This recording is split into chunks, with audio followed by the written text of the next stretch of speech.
अस्सलाम वालेकुम दोस्तों, उम्मीद है आप सब खैरियत से होंगे। आज की वीडियो में हम डिस्कस करेंगे बजट के हवाले से। तो प्री बजट 2024 इसके बारे में हम रिव्यू करेंगे। रिसर्च हाउस की एक रिपोर्ट शाया हुई है, तो हम इस रिपोर्ट को देखेंगे और आपके साथ पॉइंट्स जो है वो शेयर करेंगे। तो चलिए दोस्तों, हम पॉइंट की तरफ चलते हैं। तो सबसे पहले अगर हम बात करें फर्स्ट जो हम यहाँ पे डिस्कस करेंगे आपके साथ, that is impact on fertiliser. यानी प्री बजट जो 2024 है, रिव्यू में हम डिस्कस करेंगे वाले बजट में फर्टिलाइजर पे क्या इम्पैक्ट होगा बजट का। सेकंड में हम आपसे डिस्कस करेंगे इम्पैक्ट और टेक्सटाइल सेक्टर पे क्या असर पड़ेगा। इस तरह हम बात करेंगे थर्ड पॉइंट में इम्पैक्ट ऑन सीमेंट पे क्या असर पड़ेगा। इसी तरह फोर्थ पॉइंट जो है वो impacts on exploration and production sector और oil and gas marketing companies के बारे में हम डिस्कस करेंगे कि इनके ऊपर बजट का क्या इम्पैक्ट पड़ेगा।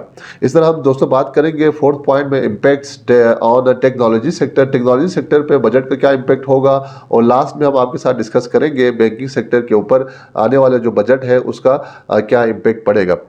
तो दोस्तों, आगे पॉइंट पे जाने से पहले चैनल पे जो नए दोस्त हैं उनसे रिक्वेस्ट है आप चैनल को लाइक करें, सब्सक्राइब करें, शेयर करें और साथ ही बेल आइकन पे क्लिक करें ताकि आने वाले वीडियोस की नोटिफिकेशन आप तक टाइम पे पहुंच सके। तो मूविंग फॉरवर्ड दोस्तों, हम पॉइंट की तरफ चलते हैं। तो सबसे पहले अगर हम बात करें बजट प्रीव्यू में, तो that is fertiliser sector. Research house उनकी रिपोर्ट के मुताबिक फर्टिलाइजर सेक्टर पे जो है पॉजिटिव इम्पैक्ट हो सकता है। तो दोस्तों, हम यहाँ पे पॉइंट्स आपके साथ शेयर करते हैं। तो सबसे पहला जो पॉइंट है, जो प्रोपोज्ड मेजर है वो removal of GST on import of phosphoric acid and rock phosphate. ये मटेरियल है जो कि फर्टिलाइजर में यूज होता है। फास्फोरिक एसिड, इसी तरह di ammonium phosphorus, nitrogen phosphorus, single super phosphate, ये सारे जो है बेसिकली फर्टिलाइजर में यूज होता है। तो इनका जो प्रोबेबिलिटी है रिसर्च हाउस की तरफ से वो लाइकली, यानी हो सकता है इसमें ज्यादा चांसेस है कि जीएसटी जो है वो इंपोर्ट पे रिमूव किया जाए। तो ये एक पॉजिटिव फैक्टर होगा फर्टिलाइजर सेक्टर के लिए। दूसरा पॉइंट की तरफ हम चलते हैं दोस्तों, that is exemption of duties and taxes. यानी एक और यहाँ पे प्रोपोज मेजर है बजट के हवाले से कि टैक्सेस और ड्यूटीज जो है वो उससे एग्जेम्प्ट किया जाए फर्टिलाइजर सेक्टर को। और इस पे जो कस्टम ड्यूटी है और सेल्स टैक्स है 18% जो इस वक्त मौजूद है। इस तरह import of gas compression machinery है, तो यहाँ पे ये प्रपोजल दिया है कि ड्यूटीज और टैक्सेस जो है वो उससे एग्जेम्प्ट किया जाए। तो ये यहाँ पे प्रोबेबिलिटी जो है इसका अनलाइकली है, यानी कि ज़्यादा चांसेस ये है कि ऐसा ना हो। अगला जो पॉइंट है वो 6% input GST to be imposed on imported DAP.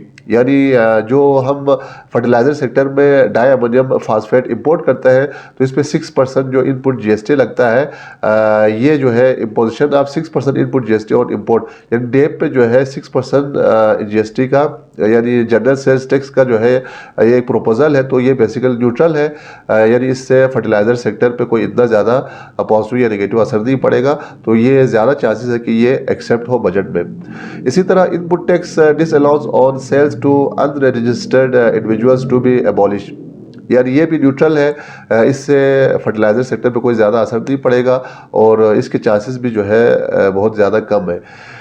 अगला पॉइंट है minimum tax rate to be reduce from 1.25% to 1% under section 113।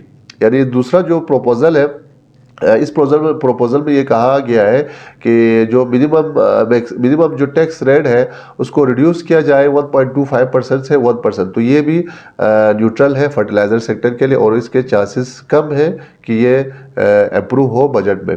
तो यहाँ पे एक और प्रोपोजल है कि जो फास्फोरिक एसिड है जो कि फर्टिलाइजर में यूज़ होता है, तो इस पे जो विदहोल्डिंग टैक्स है वो रिड्यूस किया जाए 2% से। तो ये एक पॉजिटिव फैक्टर होगा फर्टिलाइजर सेक्टर के लिए और इसके चांसेस ज़्यादा है कि ये बजट में अप्रूव। इस तरह अगला जो लास्ट पॉइंट है restoration of credit on BMR, ये भी जो है इस सेक्टर पे पॉजिटिव इफेक्ट करेगा, लेकिन इसके चांसेस जो है वो कम है। बीएमआर जो है वो बेसिकली बेंचमार्क रेगुलेशन है जिसके मुताबिक जो है कंपनीज जो है रिसीव करते हैं क्रेडिट वगैरह इन्वेस्टमेंट पे। तो यहाँ पे कह रहे हैं कि अगर ये प्रोपोजल जो है वो अप्रूव होता है तो ये पॉजिटिव फैक्टर होगा, लेकिन रिसर्च हाउस की तरफ से कहना है कि ये कम चांसेस है कि ये अप्रूव हो। उसके बाद रिसर्च हाउस की तरफ से जो इन्होंने रिकमेंडेशन किया है टॉप पे, दैट इज़ फौजी फर्टिलाइजर कंपनी और एग्रो को इन्होंने टॉप पिक्स में शामिल किया है। अगले सेक्टर की तरफ हम चलते हैं जिस पे बजट का क्या असर होगा, इम्पैक्ट होगा, वो हम आपके साथ शेयर करेंगे। तो सेक्टर जो है वो हमारे पास टेक्सटाइल सेक्टर है और रिसर्च हाउस की तरफ से कह रहे हैं कि आने वाला जो बजट है उसका जो है टेक्सटाइल पे एक पॉजिटिव इम्पैक्ट होगा। तो सबसे पहले अगर हम देखें तो restoration of zero rating of sales tax जो है वो जीरो रेटिंग कर रहे हैं, जो कि पॉजिटिव फैक्टर है और इसका प्रोबेबिलिटी यानी होने के चांसेस जो है वो कम है। इस removal of import duties on polyester staple fibre, ये बेसिकली रॉ मटेरियल है जो कि टेक्सटाइल में यूज होता है, तो अगर इंपोर्ट ड्यूटीज इन पे हटाए जाते हैं तो ये एक पॉजिटिव फैक्टर होगा और इसके चांसेस भी कम है यानी अप्रूव होने के। अगला जो पॉइंट है refunds due under TUF 2009 to 14, यानी इस रेगुलेशन के मुताबिक tracking under reported financial flow. तो इस रिपोर्ट के मुताबिक जो है ये कह रहे हैं कि अगर ये ऐसा होता है रिफंड जो प्रोसेस है तो उसका जो इफेक्ट है टेक्सटाइल सेक्टर पर वो न्यूट्रल होगा और इसके चांसेस भी जो है बहुत कम है कि ये इम्प्रूव हो। इसी तरह रिसर्च हाउस की तरफ से कहना है कि shifting from FTR to MTR scheme for exporter के लिए कह रहे हैं कि पहले जो हमारे पास फाइनेंशियल यानी एफटीआर का मतलब है फाइनेंशियल ट्रांसमिशन राइट था, वो अब शिफ्ट होने जा रहा है मार्जिनल टैक्स रेट की तरफ। तो उस सूरत में इसका जो इम्पैक्ट होगा वो निगेटिव होगा और इसके जो चांसेस है अप्रूव होने के वो बहुत ही कम है। अच्छा, इसी तरह इंक्रीजिंग ऑफ LTFF लिमिट्स, और इसका जो है वो पॉजिटिव इम्पैक्ट होगा। LTFF का मतलब है लॉन्ग टर्म फाइनेंसिंग फैसिलिटी।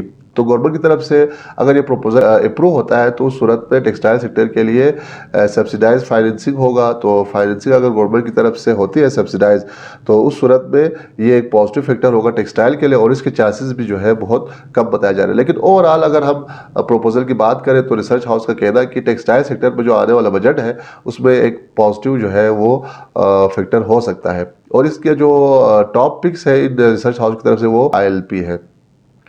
उसके बाद अगले सेक्टर की तरफ हम चलते हैं दोस्तों, जिस पे बजट का इम्पैक्ट होगा। तो सेक्टर जो है वो हमारे पास है सीमेंट सेक्टर। तो सीमेंट सेक्टर के ऊपर आने वाले बजट का क्या इम्पैक्ट होगा। प्रपोजल है दैट इज 950 बिलियन यानी 950 अरब का जो है PSDP against targeted 727 billion last है। तो यहाँ पे प्रपोजल दिया गया है कि पब्लिक सेक्टर डेवलपमेंट प्रोग्राम के तहत जो है 950 बिलियन का प्रपोजल दिया गया है। तो अगर ये अप्रूव होता है तो इसका जो इम्पैक्ट होगा वो न्यूट्रल होगा सेक्टर पे, तो इसके चांसेस ज्यादा है कि ये बजट में अप्रूव हो। इसी तरह आगे जाके ये कहते हैं कि planning ministry is also प्रोपोजिंग N allocation of PKR 150 billion through public private partnership. तो पब्लिक प्राइवेट पार्टनरशिप के लिए 150 बिलियन जो है रुपीस जो है प्रपोजल यहाँ पे दिया गया है। तो इसका जो इम्पैक्ट है वो सीमेंट सेक्टर में पॉजिटिव होगा। जाहिर सी बात है पब्लिक प्राइवेट पार्टनरशिप होगा जिसकी वजह से जो सीमेंट की जो डिमांड है उसमें इजाफा हो सकता है। तो ये इसके चांसेस जो है वो ज़्यादा है कि बजट में अप्रूव हो। इस तरह आगे जाके कहते हैं कि reduction in federal excise duty by 500 per bag. एक और प्रोपोजल यहाँ पे दिया गया है बजट के लिए कि जो सीमेंट है उस पर बैग 500 जो फेडरल एक्साइज ड्यूटी है उसको कम किया जाए। तो ये जो है न्यूट्रल टू पॉजिटिव इसका इम्पैक्ट होगा और ये चांसेस कम है कि ये बजट में अप्रूव हो। आगे जाके कहते हैं कि removal of 3% custom duty and 2% additional custom duty on coal import. तो ये इसको 2% और 3% जो टैक्स है इसको हटाने का जो है प्रोपोजल है और इसका जो इम्पैक्ट जाहिर सी बात है पॉजिटिव होगा और इसके चांसेस भी कम है कि ये बजट में अप्रूव हो। आगे मजीद कहते हैं कि ऑबिट section 8B of the sales tax act for listed companies, इसका जो इम्पैक्ट है वो पॉजिटिव होगा सीमेंट पे और इसके चांसेस जो है थोड़ा से कम है। दूसरी बात यहाँ पे रिसर्च हाउस की तरफ से इनका रिकमेंडेशन है lucky cement, maple leaf cement और फौजी सीमेंट कंपनी लिमिटेड, ये 3 कंपनीज को इन्होंने अपने टॉपिक्स में शामिल किया हुआ है। अगले सेक्टर की तरफ हम चलते हैं दोस्तों, जहां पे बजट का इम्पैक्ट क्या होगा वो हम आपके साथ शेयर करेंगे। तो सेक्टर हमारे पास है एक्सप्लोरेशन एंड प्रोडक्शन सेक्टर और oil and gas marketing companies. तो एक्सप्लोरेशन एंड प्रोडक्शन सेक्टर के लिए प्रोपोजल है, सबसे पहला प्रोपोजल है allocation of 500 billion rupees fund और प्रोडक्शन कंपनीज के लिए। तो ये एक प्रोपोजल है। तो ये प्रोपोजल अगर होता है तो ये बहुत ज़्यादा इसका पॉजिटिव इम्पैक्ट होगा। तो जिसके नतीजे में जाहिर सी बात है जो OGDC है, SSGC है, SNGP, PPL, इनके जो कैश फ्लो है वो मज़ीद बेहतर हो सकता है। तो इसके चांसेस जो है वो ज़्यादा है कि ये अप्रूव हो बजट में। तो ENPs यानी एक्सप्लोरेशन और प्रोडक्शन सेक्टर में जो आने वाला बजट है उसका इम्पैक्ट जो है वो पॉजिटिव यहाँ पे बताया जा रहा है।